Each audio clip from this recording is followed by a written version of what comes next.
mantan pejabat gubernur Aceh, Safrizal, dan mantan Sekda Aceh, Anwar Shah, ketika dikonfirmasi media, mereka menyebut hanya satu kata, silakan konfirmasi ke Kepala Badan Pengelola Aset dan Keuangan Aceh atau BPBA, ya, yang dipimpin oleh Reja, ya.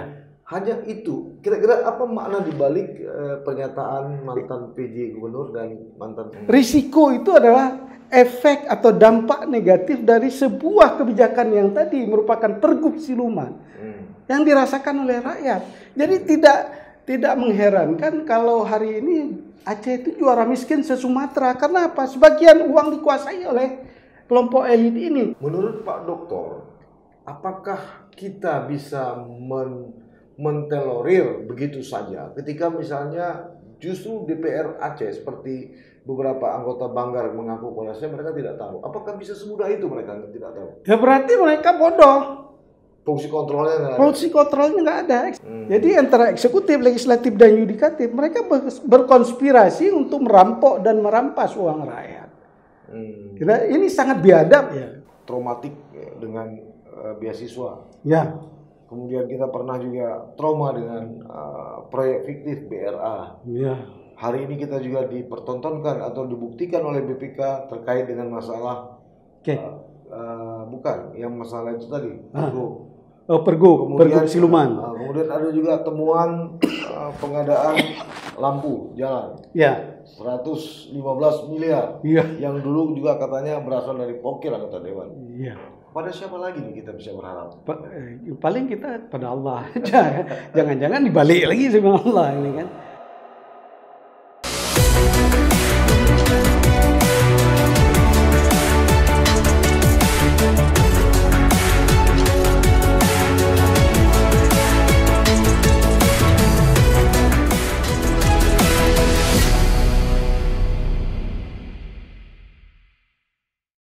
Jangan lupa like, komen, dan subscribe.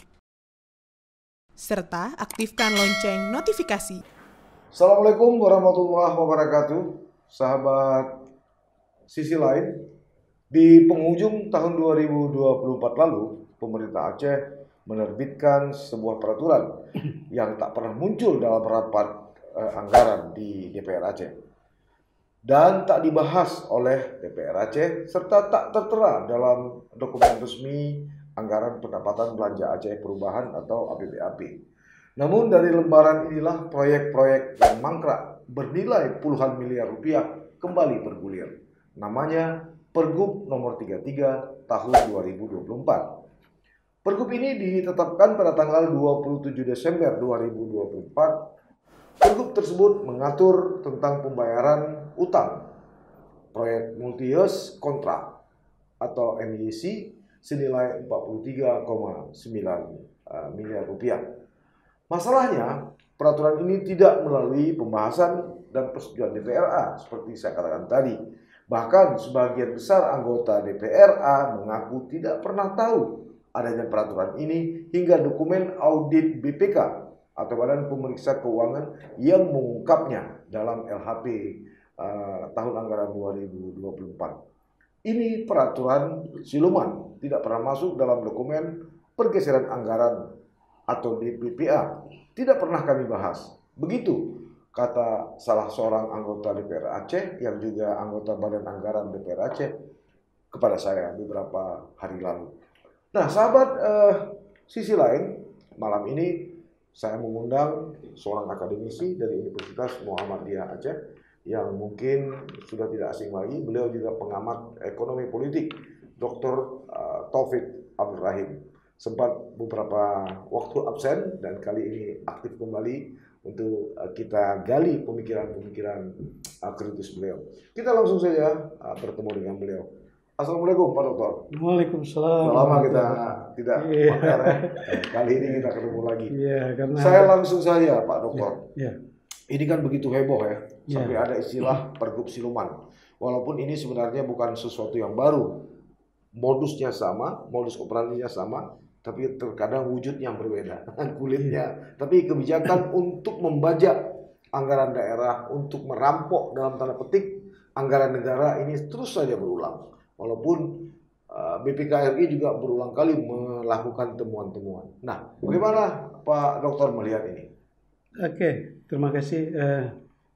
Ini semakin menarik ya kalau kita kaji secara keilmuan, secara akademik, bahwa semangat demokratisasi itu yang digagas oleh Locke, kemudian ada teori sistem yang dikemukakan oleh David Easton, dan kita juga kembali kepada semangat trias politica Montesquieu. Jadi trias politica Montesquieu yang tadi sudah disinggung oleh Pak Haji bahwa ternyata trias politika ada peran demokratisasi eksekutif, legislatif, dan yudikatif. Hari ini amburadul ya, hancur-hancuran. Jadi dalam teori sistem dikatakan oleh Easton itu kan antara ketiga institusi menjadi elemen penting. Iya, menjadi elemen penting dalam sebuah negara yang demokratis, nation state yang dicita-citakan akan menjadikan rakyat menjadi lebih baik. Ternyata ada siluman. Kalau siluman ini berarti kan sejenis hantu, hantu atau yang sejenis dengannya. Gitu. Ini menandakan bahwa peran dari eksekutif, legislatif, dan yudikatif ini tidak normal, tidak fair. Fair and fairness ini nggak ada berarti. Jadi kalau tidak ada dalam perencanaan, kenapa bisa keluar umpamanya? Yang merencanakan dan yang mengesahkan itu kan legislatif. Tentu ini sudah. Yang mengusulkan eksekutif. Iya, tentu ini sudah cair kan. Kalau enggak kan nggak mungkin ada temuan BPK. Iya. Nah, ini persoalannya yudikatifnya juga jadi tanda tanya besar hari ini. Kan? Iya. Peran eksekutif, legislatif, dan yudikatif hari ini sangat meresahkan bagi kehidupan rakyat di Aceh secara nasional dan seterusnya. Ini menandakan bahwa demokrasi politik dan bangun sistem dari sebuah negara hari ini sudah hancur lebur. Ya, secara akuntansi gitu ya. Ya. Secara tata kelola keuangan, kenapa begitu gamblang atau mudah ini terjadi? Ada konspirasi ya antara eksekutif, legislatif, dan yudikatif. Juga ada konspirasi. Mereka menginginkan yang tadi dikatakan serakah, merampok uang rakyat. Karena hari ini hasil rampokan yang walaupun sudah direkomendasikan oleh BPK untuk diperiksa seterusnya, itu kan nggak jalan. Sistem hukum kita juga tidak jalan. Law enforcement-nya juga tidak berfungsi sama sekali. Jadi antara eksekutif, legislatif, dan yudikatif mereka berkonspirasi untuk merampok dan merampas uang rakyat. Ini sangat biadab ya. Kalau kita menggunakan, kalau saya di sebelah sana itu biadab, mengatakan kata-kata biadab itu biasa. Terkutuk ini. Karena apa? Risiko politiknya adalah political risk and economic itu rakyat yang menanggungnya. Risiko itu adalah efek atau dampak negatif dari sebuah kebijakan yang tadi merupakan pergub siluman yang dirasakan oleh rakyat. Jadi tidak mengherankan kalau hari ini Aceh itu juara miskin se-Sumatera. Karena apa? Sebagian uang dikuasai oleh kelompok elit ini. Kalau Robok mengatakan elit itulah yang menguasai berbagai risiko politik yang ditanggung oleh rakyat. Kalau Anthony Giddens mengatakan ini adalah sistem budaya yang menjadi risiko bagi sosial, politik, ekonomi, dan kebudayaan di masyarakat sekitar. Ya, menurut Pak Doktor, apakah kita bisa mentolerir begitu saja ketika misalnya justru DPR Aceh seperti beberapa anggota Banggar mengaku kepada saya mereka tidak tahu. Apakah bisa semudah itu mereka tidak tahu? Ya berarti mereka bodoh. Fungsi kontrolnya nggak ada. Fungsi kontrolnya nggak ada. Eksekutif, legislatif itu kan ada fungsi perencanaan, fungsi kontrol, dan fungsi pengesahan. Ya, kalau tidak ada pengesahan kebijakan, kenapa bisa keluar itu? Kan jadi mereka itu tidak berfungsi sama sekali. Atau mereka tahu tapi pura-pura tidak tahu, bisa saja. Ada kan? nggak deal-deal? Ada, pasti ada. Karena itu kan nanti berkaitan dengan pengesahan anggaran selanjutnya kan. Apalagi ini kan multi years proyek 43,9 miliar. Bukan kecil itu. Sementara itu mungkin tidak sampai sebesar itu uang yang beredar di masyarakat. Jadi artinya kalau secara efek fiskal dan moneter itu kan pendapatan. Kalau dari fiskal, dari efek produktivitas atau siklus ekonomi yang dilakukan oleh aktivitas ekonomi yang ada di tengah masyarakat, baik dilakukan oleh masyarakat, swasta maupun pemerintah, itu kan ada siklus ekonominya. Nah, imbas baliknya adalah menjadi fiskal. Tapi moneternya, uang tidak beredar, mereka kuasai uang itu. Jadi velocity of money itu tidak banyaknya uang beredar di masyarakat, rendahnya tingkat peredaran uang di masyarakat, itu bisa menjadikan ekonomi stagnan. Hari ini kita boleh lihat sektor real umpamanya, atau pedagang kaki lima, sektor informal dan lain-lain sebagainya, itu mereka tidak berfungsi secara ekonomi. Kadang pagi sudah buka, jam 10 belum laku.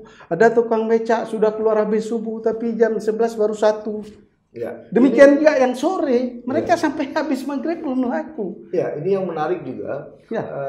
Mantan penjabat Gubernur Aceh, Safrizal, dan mantan Sekda Aceh, Anwar Shah, itu ketika dikonfirmasi media, mereka menyebut hanya satu kata.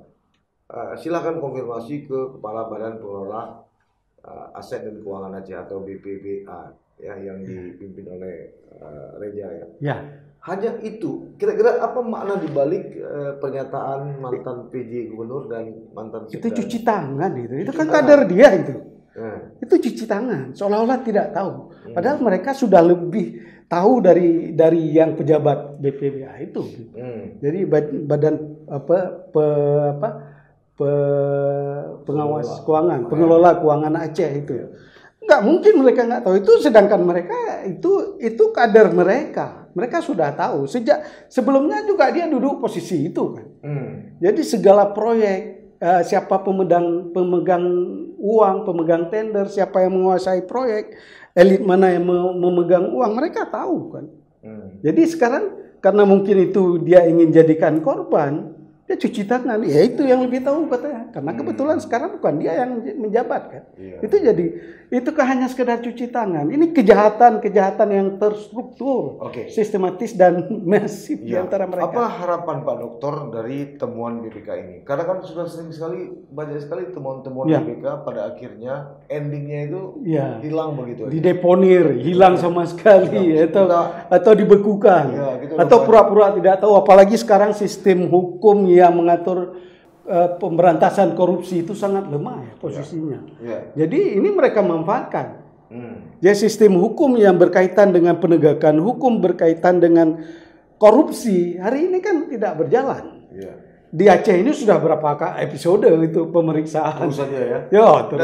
Dan ini menarik, temuan BPK ini kan tidak misalnya soal kekurangan volume, kekurangan kelebihan pembayaran, tidak itu ya. Tapi ini adalah uang 43,9 miliar itu ditarik, kemudian tanpa ada azas legalitas yang katakanlah seperti lazim lah ya, pembahasan lewat DPR. Nah, apakah ini hanya cukup di persoalan PJ Gubernur, kemudian PLT Sekda, kemudian Badan Pengelola Keuangan atau Aset Aceh, atau memang ada pihak lain yang kita minta program? Misalnya gini, inspektorat juga harus bertanggung jawab.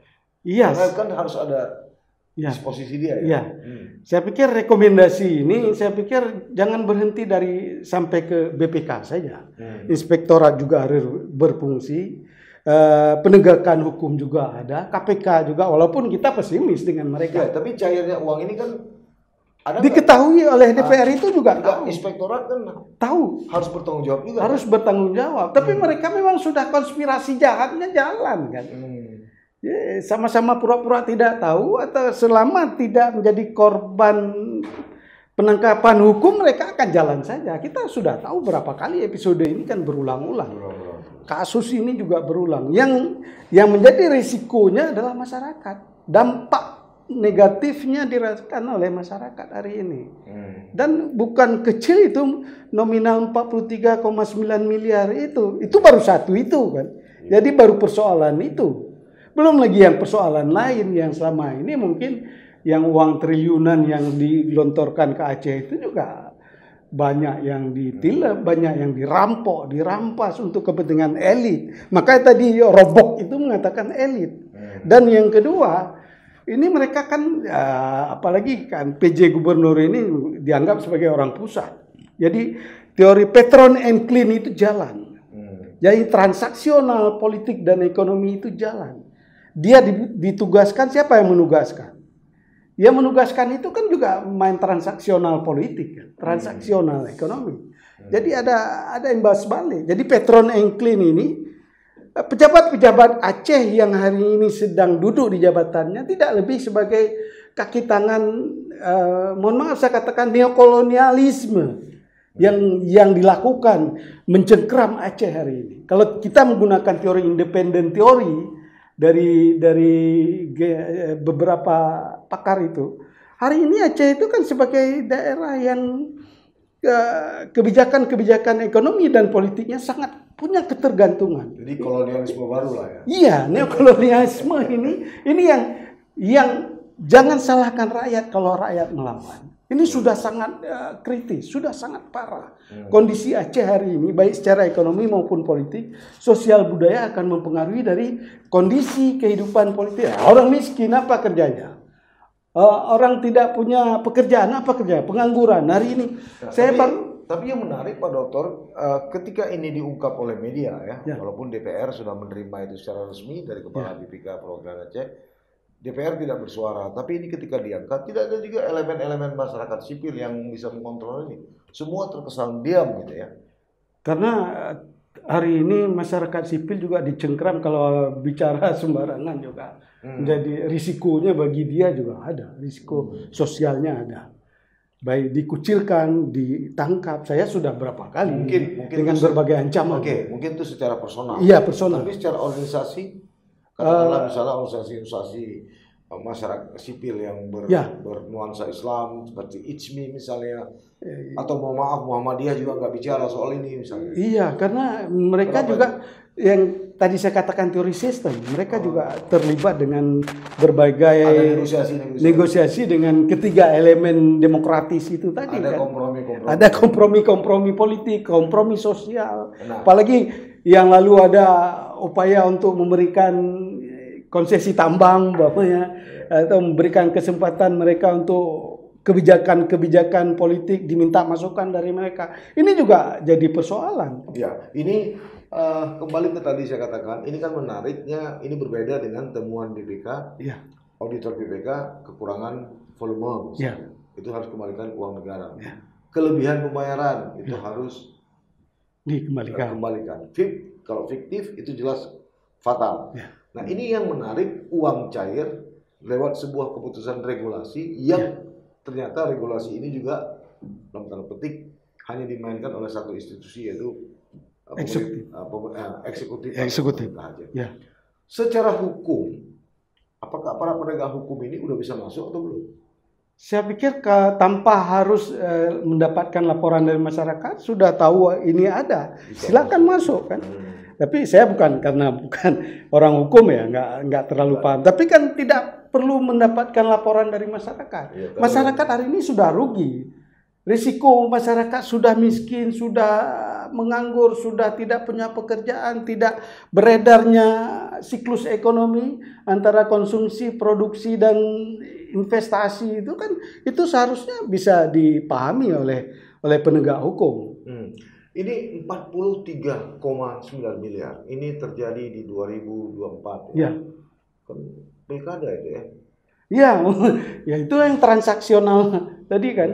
Ada kepentingan politik yang dimainkan oleh sebagian elit yang menguasai uang masyarakat itu kan uang masyarakat. Kalaupun masyarakat tidak mengatakan bukan uang saya, uang negara, bukan, itu dari masyarakat, kan dari pajak masyarakat.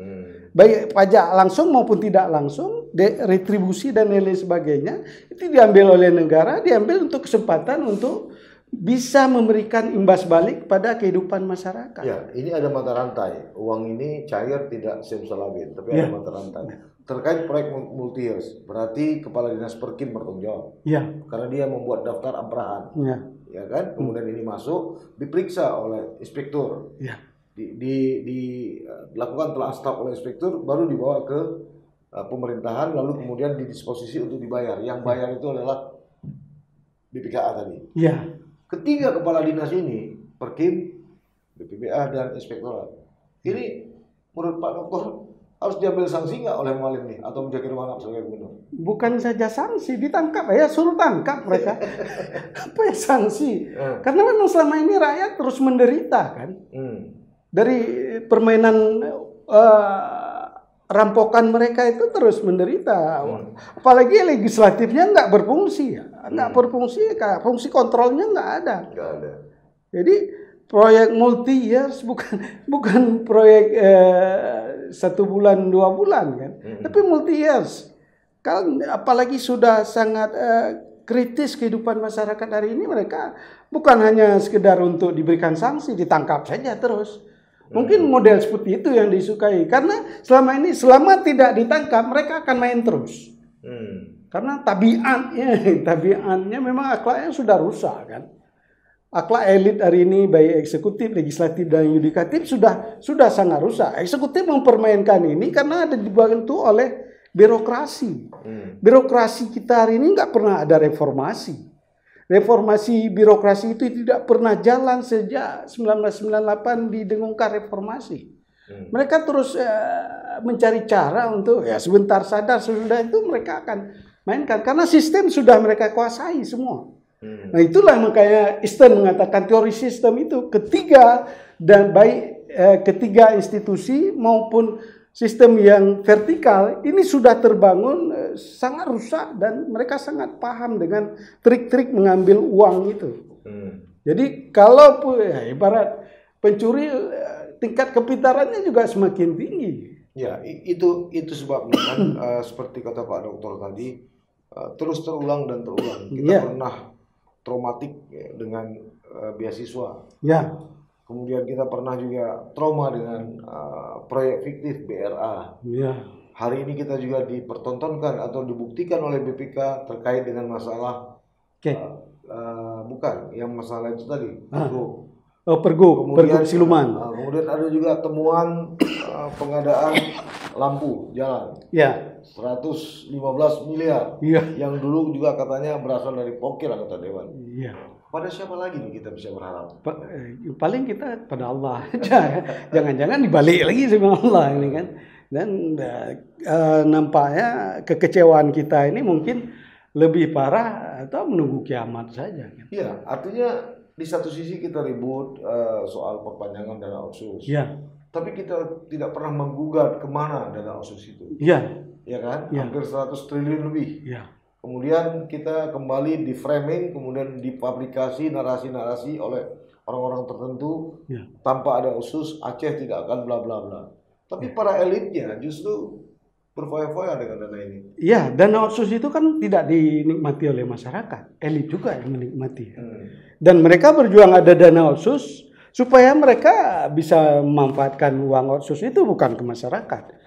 Kalau itu sudah benar-benar terlaksana, tepat sasaran, saya pikir pemerataan pembangunan, pemerataan ekonomi, pemerataan kehidupan sosial budaya berbagai sektor dan wilayah itu sudah berlaku secara adil. Tapi ini kan buktinya nol semua kan. Kalau bahasa anak sekarang zong katanya. Jadi nol semua, nggak ada arti. Karena mungkin ya, apakah mungkin ada revolusi baru, nggak tahu saya kan. Ini persoalannya perlawanan rakyat ini, jangan dipikir rakyat itu diam, mereka setuju. Tidak. Sekarang kan banyak orang yang sudah semakin rusak, termasuk yang Pak Haji katakan tadi. Kenapa organisasi sosial diam seolah-olah? Tidak diam, tapi ada diskusi-diskusi kecil yang dibangun oleh masyarakat sipil. Hanya saja masyarakat sipil hari ini tidak berdaya. Karena apa? Memang kondisi ekonomi menyebabkan masyarakat sipil juga terimbas oleh kekuatan ekonomi yang economic empoweringnya itu memang sangat tergantung Apalagi kan uang itu sangat tergantung pada kebijakan politik anggaran pusat kan. Hari ini mau minta outshoot juga tergantung pusat, mau minta yang reguler juga tergantung pusat. Kadang-kadang begitu dicoret oleh pusat, sama-sama melapor ke pusat. Dulu antara eksekutif, legislatif, kejar-kejaran melapor ke pusat, kenapa ini. Padahal yang mereka tuntut itu hanya sekedar kepentingan mereka saja, kepentingan politik, ekonomi mereka saja. Karena mereka juga terlibat dengan transaksional politik dengan para oligarki kan. Untuk naik ke situ kan tidak gratis hari ini. Untuk menjadi anggota DPR, untuk menjadi gubernur, untuk menjadi wali kota, untuk menjadi bupati. Jadi semuanya berbayar. Berbayar. Jadi dalam teori sistem ketiga institusi ini hari ini ya dipertanyakan oleh rakyat. Berfungsi atau tidak berfungsi sama sekali. Rakyat hari ini sudah sangat kecewa. Malah untuk institusi atau lembaga posisi-posisi tertentu pada lembaga aparat penegak hukum juga kabarnya diduga juga harus bayar kan? Iya. Jadi baru tingkat rendah saja sudah bayar. Kecil aja bayar hari ini. Untuk menjadi kecil bayar, untuk menjadi camat bayar, apalagi eselon, apalagi yang sudah pangkat-pangkat yang sedikit perwira itu juga semakin tinggi. Jadi mungkin ya biar mereka dengar saja, supaya mereka sadar. Ini uang rakyat. Mereka punya gaji yang sudah ditentukan sesuai dengan SK itu tadi, bukan SK siluman juga. Bukan pergub siluman. Ini pergub siluman ini sangat berbau berbau haramnya lebih besar daripada kesenangan yang mereka manfaatkan. Sementara rakyat hari ini hidup susah. Oke, Pak Dokter. Terima kasih atas kehadirannya. Kalau kita memang ini cukup panjang dan menarik sekali untuk kita bahas.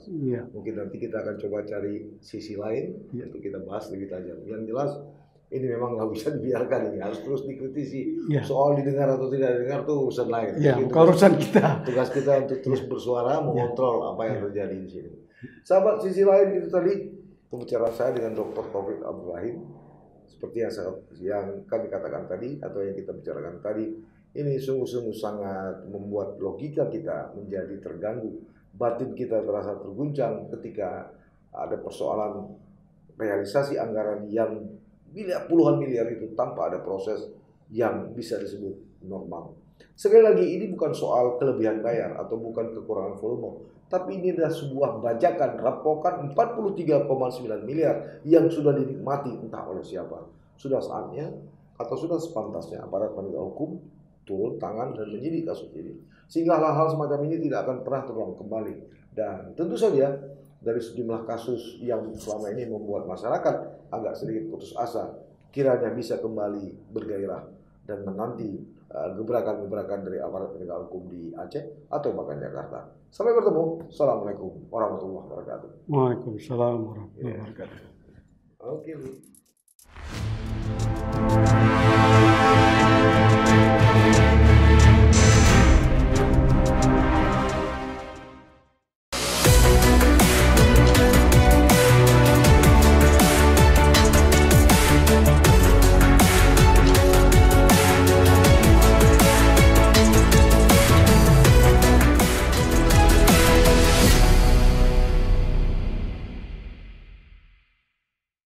Jangan lupa like, komen, dan subscribe.